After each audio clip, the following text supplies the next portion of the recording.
What's up, my community? If it's your first time, welcome. And if you're returning, welcome back. So I am Dia, and I am back with another Let's Chat. And I'm looking forward to this conversation today because in life now, we have so many noises and voices that are coming at us, both literally and figuratively. And sometimes it can be hard to just stop and check in on self and listen in unto what is really going on in here. And we're living in a time where busy is just kind of like the norm, or for some of us, maybe the new norm. And we oftentimes forget that if we don't take a moment to stop and care for ourselves, like I know for myself now as an adult and as a mother, a wife, a working adult, I'm just constantly moving, constantly busy, and doing things that are necessary because there are certain things that just have to be done. But busyness is just the constant, it seems like.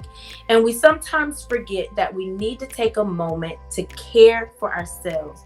So I'm looking forward to this conversation today, talking with my guest about that very thing, taking a moment to love ourselves mentally, spiritually, and physically. So I invite you to get comfortable. Grab your tea, grab your coffee, and join the conversation.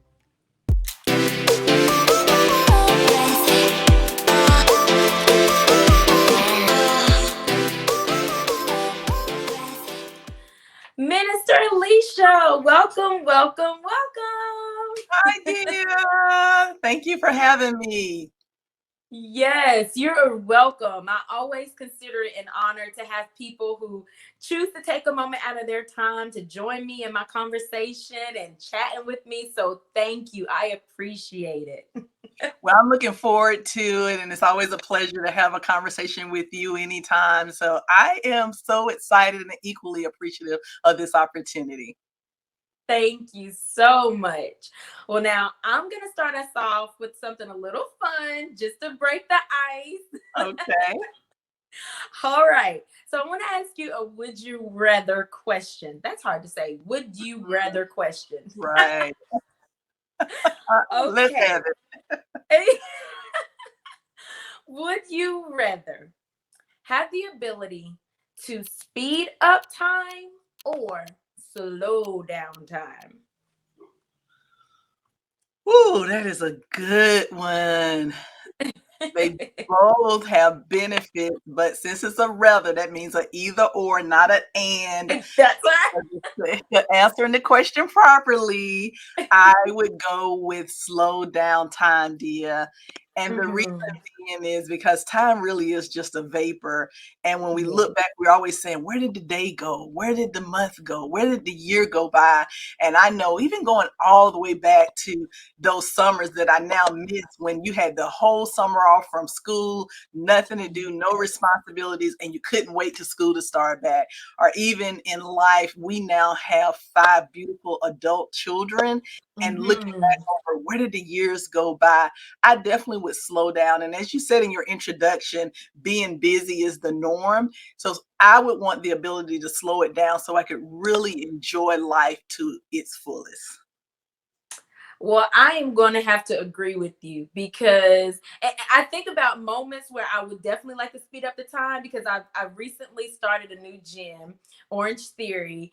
And when I'm in there and I'm on that elliptical machine I'm sorry, the treadmill or going through those weight training, I'm thinking to myself, can we hurry this up? Right. But I think that I would value having the ability to slow down precious moments way Mhm. more because Yeah. I'm like, kind of like what you just said, a lot of stuff from my past, it would have been nice to slow it down so I could really savor the moment. And Yeah. now having my almost 3-year old, thinking about individuals like yourself who your children are adults. And I'm Yeah. thinking how quickly that time comes. I'm just like, oh, I just want to, slow down these moments and really just sit in them and just really enjoy them. So I Right. agree. And I would even say we really do have the ability to slow down time. No, we can't make 24 hours extend to 36 hours, but when we take the time to be intentionally present Mhm. wherever we Mhm. are, that's a method of slowing down time, not always worried about what's next or what's to come or trying to multitask, but really savoring the moment and being present, whether it's getting in the floor and playing with Angel with some blocks or enjoying your quality time with your husband.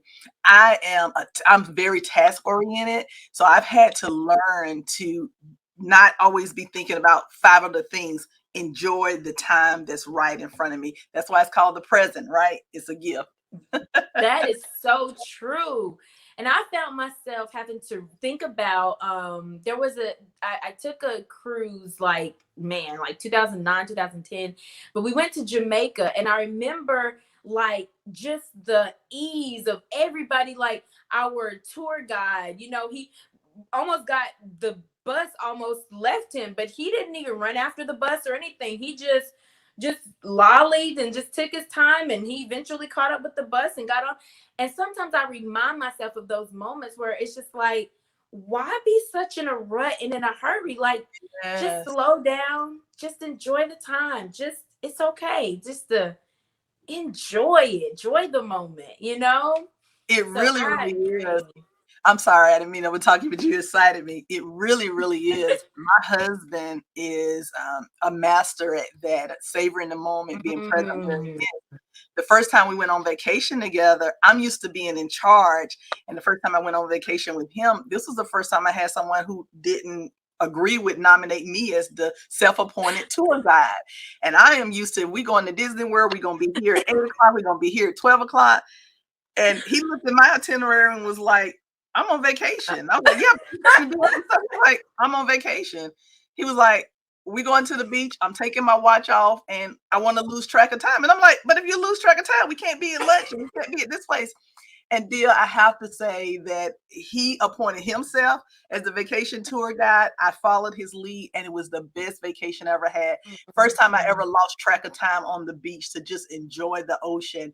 And I was like, well, I planned for us to go to Animal Kingdom on Tuesday. He was like, we might go on Tuesday, we might go on Thursday, we may not go at all. And all the things that were important, we ended up being able to do them. But as you said, when you just stop and really enjoy and savor the moment and just don't get so wound up in time, that really is a way that we slow down time. Yes, yes, yes, yes. And that's one thing that my husband and I we love to do is travel, and we're learning that too. Because it's just like even when we go to, places, whether it be internationally or whatnot, and like you said, you have these certain things you have allotted to do at certain times, in which certain things, you have to be cognizant of because we may not Right, ever get to make it back to Rome or whoever, right. or anytime soon. But at the Or same time, it's just like, just enjoy it. just enjoy It's it. okay. Just enjoy it. Yes, yes. I love that. Well, every day there are hundreds of things that we can find that we need to be doing. I mean, Right. from sun up to sundown, there is something that you could be Yes, doing and that yes, you yes. probably in some moments might need to be doing, Sure. but that sense of care, self-care sometimes goes way down to the very bottom if it's on the list at all for some of us. And you have decided to take on a challenge that you call the Love Yourself Challenge. And you've invited some ladies to come along with you for the ride. And so I wanted to talk to you about the Love Yourself Challenge today. Find out a little bit more about what encouraged you to start the Love Yourself Challenge and what has it meant to you to start the Love Yourself Challenge. Well, yes, I'll start off by just doing a brief introduction of who I am, just Yes. a backstory, if I may, to help with how I got to where I am with the Love Yourself Challenge. But I am married to my amazing husband, Pastor Michael Clinton. I call him Mike at home, of course. And we are a blended family of five beautiful adult children, two daughter-in-laws, and we have four amazing grandchildren. And I came from a small single family. We both grew up in Winston-Salem. We both were teenage, unwed parents. And just through life's turns and toils and ups and downs and mistakes, dear, I've always been, as you said, the type of person that took care of others. I was a natural born leader, even though I'm the youngest in my family. I was determined to rise above the dysfunction in my family, in my Mhm. environment. I was determined to achieve it. So I became an overachiever in addition to caring and Mhm. loving for others and always wanting to fit in by, you trying to do more and acts of service or whatnot. And it did come natural to me that I don't ever want to be selfish and I always want to give to others and I always want to care for others. And so taking care of myself honestly was like a sacrifice, or I felt like I was doing something wrong, or it felt selfish. Well, in my quest as a young adult to get healthy, I actually started really developing a relationship with God through Christ. And one of the Mhm. first scriptures that became real to me was, beloved, I wish above Mhm. all things that you prosper and be in good health, even as your soul prospers. And for a long time, because I grew up in a very religious upbringing and background, God was this he kept track of my sins. I didn't see him as a loving father. And the Mhm. Love Yourself Challenge has been through my own journey of learning that I am loved, that I am forgiven for all of my mistakes, that there's nothing I can do to separate him from his love of me. And through that personal relationship of learning to love God, I've found and understood the value of loving myself. And Mhm. one day I'd heard, beloved, I wish above all things that you prosper and be in good health, even as your soul prospers. But one day, dear, it became true for me. I'm his Mm. beloved. He loves me with Wow. an everlasting love. And that above everything else, he wants me to prosper spirit, soul, and body. What does that look Mhm. like? Do I even think I'm worthy of that? And so, through my own inner healing process, that scripture became real to me. And so, I learned to pamper Mhm. myself. I learned to value myself. I learned that loving yourself is not selfish, it's self full. No one can pour from an Mhm. empty cup. And I was serving from a half empty cup, sometimes a depleted state of being, emotionally, mentally, physically, and spiritually. And over the years, I learned, Dia, that in order to best love others, I have to love myself. And so it's been a Mhm. journey to get to where we are now with the Love Yourself Challenge, but it became true to me first. It became important to me first. And I had to quit feeling guilty about it. I have not arrived with loving myself on a consistent basis the way I should, but I'm consistent with it. And I'm fully convinced that this isn't just a Alicia idea. This is a God idea because he said, beloved, I want this for you above everything else. And so the Love Yourself Challenge is about ladies learning how to love themselves, spirit, soul, and body. We're three-part beings. And so that's what started it. And through that journey, that family that God has blessed me with, my husband that he's blessed me with, the ministry, my community work, I show up better. I show up healthier. I show up and I'm able to be more present and more effective than ever before. So that's part one of my answer. I hope I answered that question appropriately. Yes, you did. And I want to back up a little bit because I meant to say this when I introduced you also, and when you were giving the introduction of yourself, is how I love how life comes back around full circle. Because when I met you and Pastor Michael, it was maybe 2007, 2008, 9, somewhere around there, where we were all attending the same church at St. Peter's World Outreach Center, Mhm. Yeah. and Pastor Michael was the minister of music, and you guys had gotten married and everything. And I just love how over the years, life has brought us down different journeys, but it brought us around full circle. And a friend of mine, all the way in California, who Yes. learned about your online services during the pandemic, was like, "Don't you know Pastor Michael and Minister Alicia Clinton?" And I'm like, "How do you know them?" So I wanted to say that because I just love how brings us back around full circle. And when you were saying about being an overachiever, I feel like sometimes in life it's like, especially as women, and I don't know if this is just like largely a Black woman thing, but I know that we can feel like we're supposed to be overachievers. We're supposed to achieve, overachieve, and then achieve again. Yeah. And if at any moment in that achievement there is a fall, or something that didn't go right or something, then our world is supposed to just crumble up. And I too, have always felt like I needed to be, doing great things, doing the right thing, doing, don't disappoint the people around you. You don't Right. disappoint others. Right. And I remember taking it wasn't until maybe like 2000 and maybe 13, 14 maybe. I remember taking a class at a church that I was attending, and it was called Boundaries.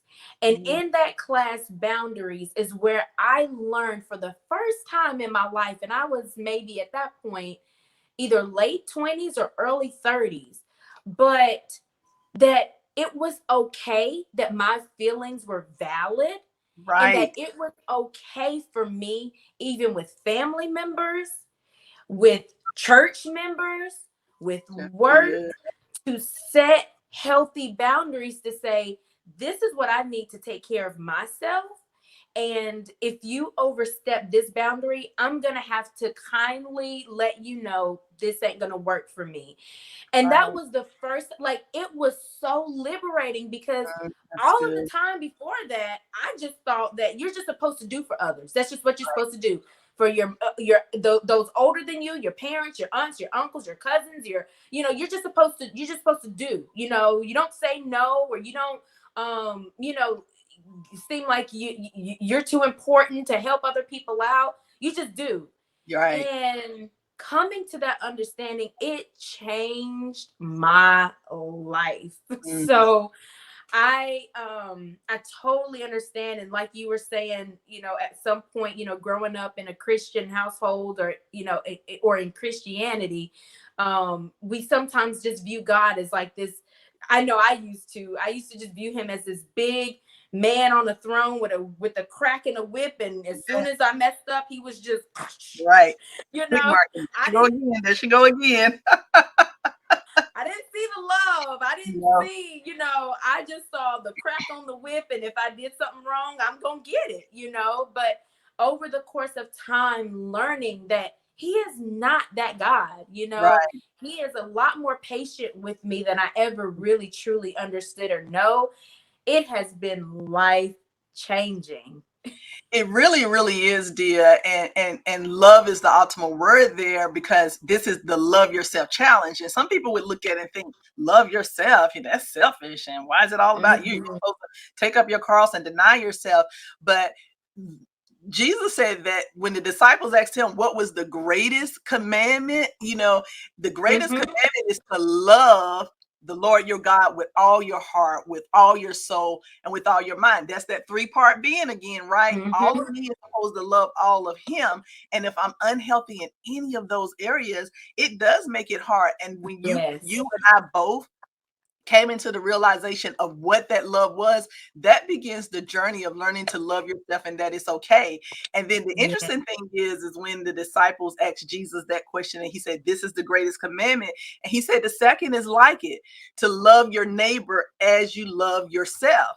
And Yeah. those scriptures became reality to me. And neighbor isn't just proximity to people that live next door to me. It's my family. It's the people in my circle of influence, those people that I have interactions with. And as I was developing the Love Yourself Challenge, I realized I can't love the people around me if I don't love myself. And so they really were getting the inadequacies in my self-love, in my self-care. Yeah, I think I'm Hmm. showing up and That's giving them the best good. me, but it's contingent. There's a correlation. Love the people in my family, love the people in my circle as I love myself. If I don't love myself, I can't Hmm. give them. Again, going back to that, you can't pour from an empty cup. And so Yeah. the Love Yourself Challenge, the more I learn to receive God's love and to value love in myself, and understanding that how I show up in the world is dependent on how I love myself and how I love God, Hmm.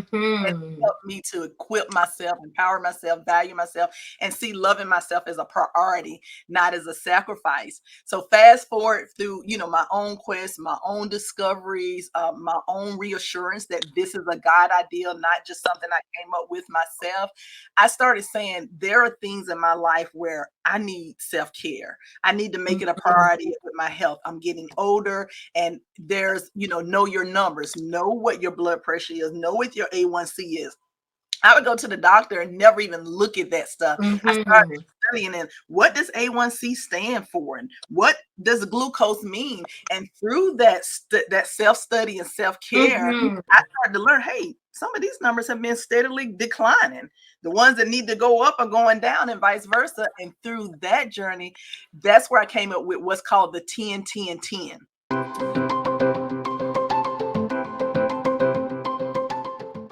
Because I was Yes. so busy with taking care of everything else and climbing the corporate ladder and being a wife and being a mother and, taking care of my extended family and serving in the community, that here my numbers were declining and I didn't even know. Mhm.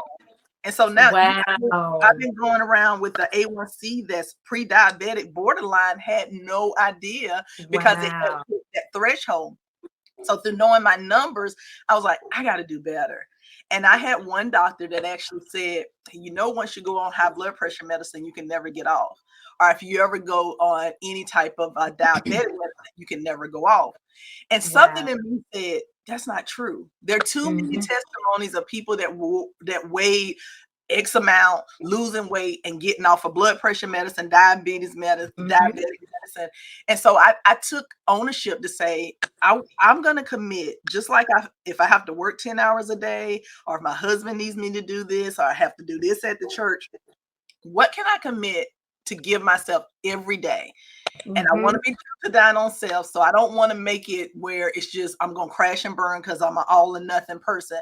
And so the 10 Yeah. 10 was born to say there are 24 hours in a day. I can commit to consistently giving myself 30 minutes a day. And just as a starting point, 10 minutes to care for my spirit, 10 minutes to care for my soul, and 10 minutes to care for my body. Because all three of them need that care, that self love.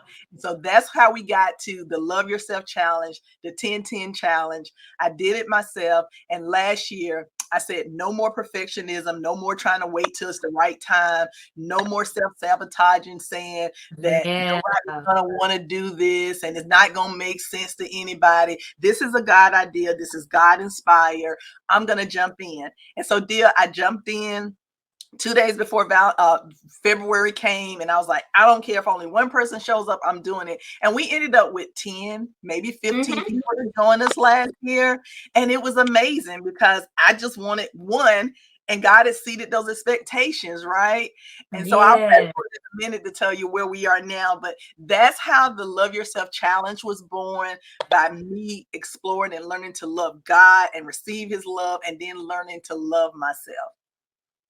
That's awesome. And as you were talking, there's a couple of things that I was thinking about. Number one, that is just mind blowing. Like, to the reality that we're so engulfed in doing for others that we don't even know that our health is suffering. Right. And when you take that moment to actually intentionally say, I'm going to care about myself, and you look at what's really going on and you say, whoa, I didn't even realize this was Didn't happening to realize me. it.